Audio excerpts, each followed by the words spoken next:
Study IQ IAS, अब तैयारी हुई अफोर्डेबल। नमस्कार दोस्तों जैसा कि आप सब जानते हैं, अफ्रीकन कॉन्टिनेंट में ईस्टर्न साइड अगर आप देखोगे तो इंडियन ओशन से जुड़ा एक देश है केन्या, और केन्या की कैपिटल है नैरोबी। अब नैरोबी में अगर आप देखेंगे तो वहां पर जो एयरपोर्ट है उसकी हालत काफी खराब हो गई है, जिसको देखते हुए केन्या की सरकार अडानी के साथ एक डील करना चाह रही थी। लेकिन इस डील को लेकर वहां के जो लोकल्स हैं वो प्रोटेस्ट कर रहे हैं। वहां के जो वर्कर्स हैं जो एयरपोर्ट की देखभाल करते हैं, उनका कहना है कि ऐसा नहीं होना चाहिए। और इसी की वजह से यहां पर अब क्या हुआ है कि भारत में जो कांग्रेस पार्टी है उनकी तरफ से बोला गया है कि ये जो एंटी अडानी प्रोटेस्ट हो रहा है केन्या में, ये एंटी इंडिया में कन्वर्ट हो सकता है, और एक तरह से चेतावनी दी है भारत को। ये खबर आप देख सकते हो, anti Adani protest in Kenya could turn into anti India protest, ये बोला गया है कांग्रेस पार्टी की तरफ से। और इसी को हम थोड़ा डिटेल से समझेंगे कि एग्जैक्टली हो क्या रहा है, ये डील है क्या, और इसमें केन्या की सरकार का क्या कहना है, प्रोटेस्ट क्यों हो रहा है, काफी कुछ आपको जानने को मिलेगा। चलिए आगे बढ़ते हैं, लेकिन उससे पहले मैं आप सबको बता दूं,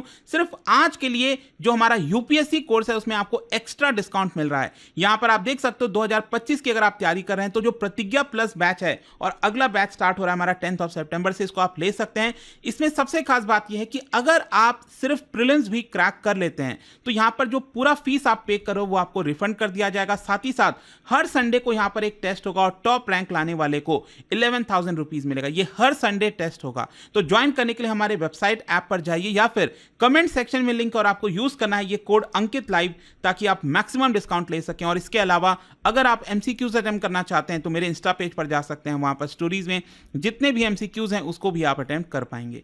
चलिए शुरुआत करते हैं, और सबसे पहले ये देखते हैं कि एग्जैक्टली हुआ क्या है।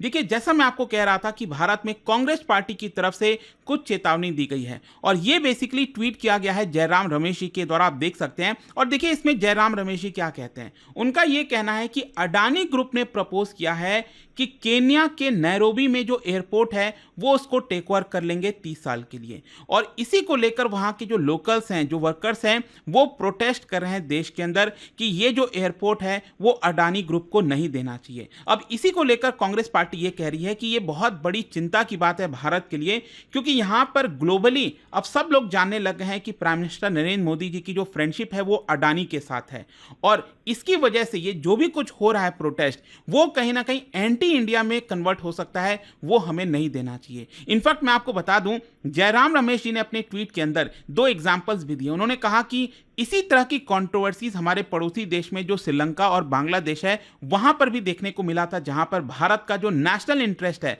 उसको अंडरमाइन किया गया था। जैसे कि उन्होंने एग्जांपल दिया कि झारखंड से एक कोल प्लांट जो है वहां से बिजली की सप्लाई बांग्लादेश में की जा रही है, लेकिन अभी रिसेंटली शेख हसीना के ऊपर जो है जो प्रोटेस्ट हुआ है उनके खिलाफ, उसमें ये वाला भी मुद्दा आया था कि यहां पर जो बिजली है वो अडानी से क्यों खरीदा जा रहा है। उसी प्रकार से यहां पर कांग्रेस पार्टी ने यह कहा कि अडानी का जो रिन्यूएबल एनर्जी प्रोजेक्ट है श्रीलंका के मन्नार डिस्ट्रिक्ट के अंदर, उसमें भी एक कंट्रोवर्सी हो गई थी, और इसको लेकर भी लोकल्स प्रोटेस्ट कर रहे थे 2022 में सरकार के खिलाफ। तो ये सारी चीजें कहीं ना कहीं भारत का जो नेशनल इंटरेस्ट है उसके लिए सही नहीं है, क्योंकि जयराम रमेश जी का कहना है कि अगर आप ऐतिहासिक तौर पर देखोगे तो भारत का जो सॉफ्ट पावर है, it is one of the greatest foreign policy strength. लेकिन आज के डेट में क्योंकि प्राइम मिनिस्टर की फ्रेंडशिप अडानी ग्रुप के साथ है, इसकी वजह से कहीं ना कहीं हमारा जो सॉफ्ट पावर है ग्लोबल स्टेज पर, वो उसकी छवि काफी ज्यादा खराब हो रही है। तो इसकी तरफ हमें ध्यान देने की आवश्यकता है। ऑल्दो देखिए दोस्तों, मैं यहां पर आप सबको बता दूं कि इसको लेकर, क्योंकि क्या होता है ना, इंटरनेशनली अगर आप देखोगे स्पेशली अफ्रीकन कंट्रीज में, भारत और चाइना दोनों यहां पर लगे हुए हैं कि कहीं ना कहीं जो प्रोजेक्ट्स हैं वहां पर वो उनकी तरफ आ जाए। तो ऑब्वियस सी बात है, यहां पर चाइना जो है वो काफी सारे प्रोजेक्ट्स ऑलरेडी अफ्रीका के अंदर ले रखा है, और इसी की वजह से भारत भी चाहता है कि यहां पर ज्यादा से ज्यादा जो अपना इंटरेस्ट है उसको अफ्रीका में दिखाए, और कहीं ना कहीं हम एक तरह से, क्योंकि क्या होता है ना, इस तरह की जो प्रोजेक्ट्स अगर सही तरीके से वर्क करते हैं किसी दूसरे देश में, उसकी वजह से भारत की छवि अच्छी भी होती है, ऑल्दो मैं आपको बता दूं। लेकिन खैर जो भी है, क्वेश्चन ये है कि केन्या के अंदर हो क्या रहा है। देखिए मैं आपको बता दूं, अभी अगस्त के महीने में, पिछले महीने की बात है, केन्या एविएशन वर्कर्स का जो यूनियन है, उन्होंने कहा कि उनके पास 10,000 मेंबर्स हैं, और उन्होंने वार्निंग दिया था कि एक हफ्ते के अंदर अंदर यहां पर अगर केन्या की सरकार ये डील वापस नहीं लेती है तो हम स्ट्राइक पर बैठ जाएंगे, क्योंकि उनका कहना है कि यहां पर जिस तरीके से केन्या का ये जो एयरपोर्ट है, आप देख सकते हो JKIA, Jomo Kenyatta international airport. मैं आपको दिखा भी देता हूं, ये पिक्चर आप देख पा रहे हो, इस तरह से आपको कुछ देखने को मिलेगा। ये पूरा एयरपोर्ट का दृश्य है।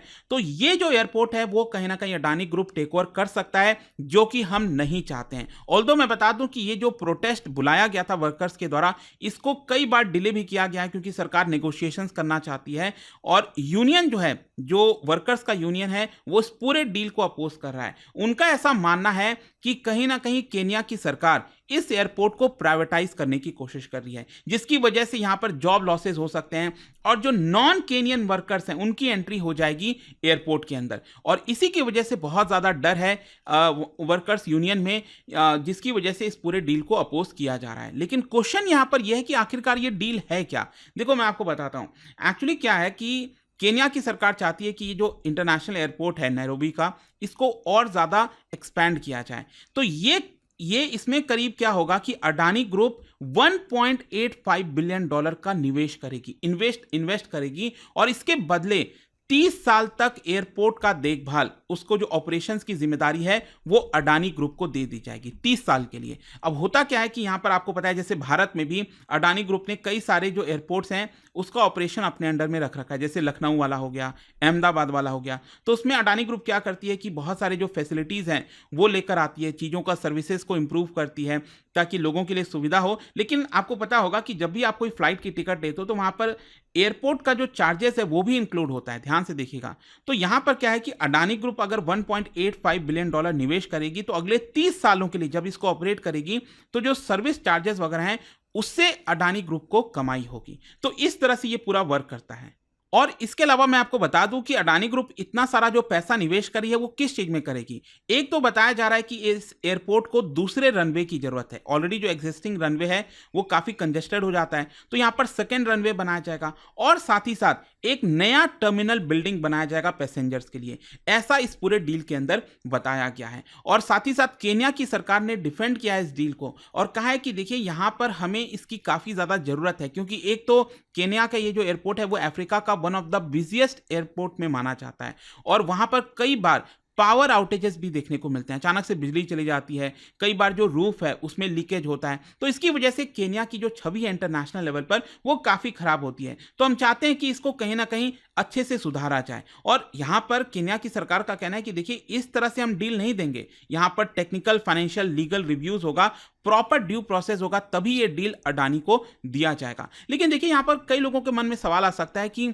ये जो पूरा डील है वो अडानी को दे ही क्यों रही है केन्या की सरकार, वो खुद इस चीज को क्यों नहीं कर लेती। तो देखो यहां पर केन्या की सरकार का कहना है कि देखिए इसमें बहुत सारा पैसा आएगा, हम चाहते हैं, क्योंकि अभी इस समय जो एयरपोर्ट है उसके पास कैपेसिटी है 7.5 मिलियन पैसेंजर्स की हर साल की, और इसकी वजह से हम यहां पर इंप्रूवमेंट करना चाहते हैं जो बेसिक नीड्स है एयरपोर्ट की। जैसे मैंने आपको बताया लीकेज होने लगता है रूफ में से, तो इसकी वजह से इंटरनेशनल एम्बैरेसमेंट होता है।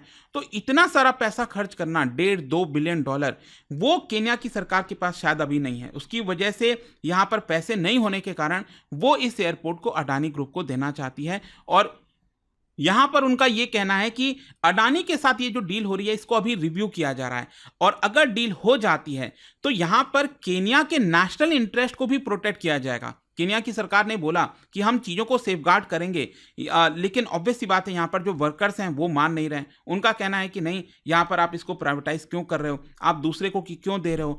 इनफैक्ट मैं आपको बता दूं, अभी पिछले महीने जून के महीने में in fact nationwide youth led protest movement देखा गया था, जहां पर टैक्सेस जो हाइक किए गए थे उसको लेकर जो है क्रिटिसाइज किया गया, और यहाँ पर अडानी के डील में कोई ट्रांसपेरेंसी नहीं है इसको लेकर क्रिटिसाइज किया गया। कई सारे प्रोटेस्टर्स इस एयरपोर्ट में एंट्री करना चाह रहे थे तो उनको पुलिस ने यहाँ पर रोका भी था। इनफैक्ट आप देख पाएंगे यहाँ पर जो Kenya aviation workers union secretary general हैं, उन्होंने तो साफ साफ कहा है कि जब तक इस पूरे डील को खत्म नहीं कर दिया जाता हम अपना प्रोटेस्ट नहीं रोकने वाले। ऑल्दो मैं आपको यहां पर बता दूं कि अडानी की तरफ से, अडानी एंटरप्राइज की तरफ से ऑलरेडी इस डील को लेकर काम आगे चलाया जा चुका है, क्योंकि यहां पर जो एक सब्सिडरी बनानी होती है, क्योंकि जब आप एयरपोर्ट को चलाओगे केन्या में तो आपके पास एक अलग से कंपनी होनी चाहिए। तो यहां पर अडानी ग्रुप ने already AIP, airport infrastructure PLC, इस नाम से ये कंपनी ऑलरेडी बना दी है ताकि केन्या का ये जो एयरपोर्ट है उसका देखभाल किया जा सके। तो देखते हैं अब आगे क्या हो पाता है यहाँ पर। लेकिन आपका क्या सोचना है इसको लेकर कि कांग्रेस पार्टी का ये कहना कि यहाँ पर जो एंटी अडानी प्रोटेस्ट चल रहा है वो एंटी इंडिया में भी हो सकता है, आप क्या सोचते हो इसको लेकर मुझे कमेंट्स में जरूर बताइएगा। और जाने से पहले एक इंटरेस्टिंग क्वेश्चन, क्या बता सकते हैं केन्या की ऑफिशियल करेंसी कौन सी है इनमें से? इसका राइट आंसर आप सबको पता है, मेरे इंस्टाग्राम पर तो मिलेगा ही, वहां पर अगर आप नहीं हो कोई बात नहीं, टेलीग्राम से ले सकते हैं इसका सही उत्तर। मैं कई सारे जो एमसीक्यूज हैं वो यहाँ पर स्टोरीज में डालता रहता हूं। अगर आपको पीडीएफ चाहिए तो टेलीग्राम पर आइए, अलग अलग सोशल मीडिया पर आप जुड़ पाओगे। और जैसा मैंने आपको बताया, अगर आप यूपीएससी की तैयारी कर रहे हैं, कोई भी बैच चाहते हैं, you can simply use this code Ankit live to get maximum discount. And I hope कि वीडियो आपको पसंद आया होगा। मिलता हूं आपसे next time, till then thank you very much, see you soon. Study IQ IAS, अब तैयारी हुई अफोर्डेबल।